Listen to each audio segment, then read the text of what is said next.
নমস্কার বন্ধুরা, পম্পি রান্নাঘরে আপনাদের সবাইকে স্বাগত।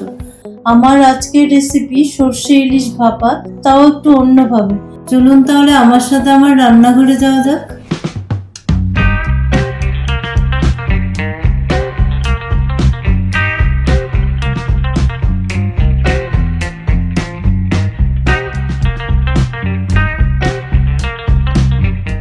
ইলিশের এই পদটি বানানোর জন্য আমি 4 পিস ইলিশ মাছ নিয়ে নিয়েছি।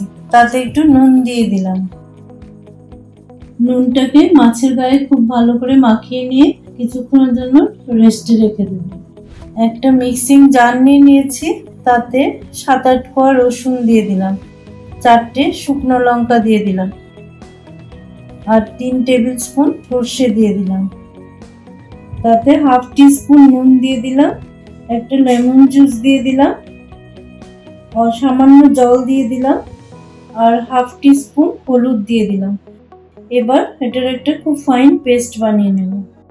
এবার একটা স্টিলের টিফিন বক্স নিয়ে নিয়েছি, তাতে পেস্ট করে নেওয়া মশলাটা ঢেলে দিলাম, আর মিক্সিং জারটা ধুয়ে জলটাও তাতে মিশিয়ে দিলাম। এবার তাতে আগের থেকে নুন মাখিয়ে রাখা মাছের পিসগুলো দিয়ে দিলাম, আর 3 টেবিল স্পুন সর্ষের তেল দিয়ে দিলাম। এবার মাছের পিসগুলোকে একটু উল্টে দিলাম,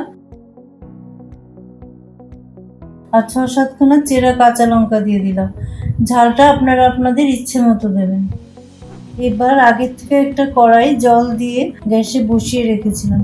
জলটা ফুটতে শুরু করেছে। এবার তাতে একটা স্ট্যান্ড দিয়ে টিফিন বক্সটা তার মধ্যে বসিয়ে দিলাম, দিয়ে টিফিন বক্সের ঢাকাটা বন্ধ করে দিয়ে কড়াইয়ের ঢাকাটাও বন্ধ করে দিলাম। এবার ফ্লেমটাকে একটু লো করে দিলাম। 15 মিনিট মতো ভাপে এই মাছটা হতে দেব। 15 মিনিট পর কড়াইয়ের ঢাকাটা খুলে নিলাম ও গ্যাসটাকেও বন্ধ করে দিলাম।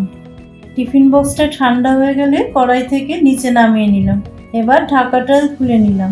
তৈরি হয়ে গেল আমার সর্ষে ইলিশ ভাপা, একটু অন্যভাবে। এই সর্ষে ইলিশ ভাপাটাকে আমি গরম ভাতের সাথে সার্ভ করে দিলাম। আমার রান্নার ভিডিওগুলো ভালো লাগলে লাইক, কমেন্ট এন্ড শেয়ার করবেন, আর আমার চ্যানেলটাকে সাবস্ক্রাইব করে আমাকে সাপোর্ট করবেন।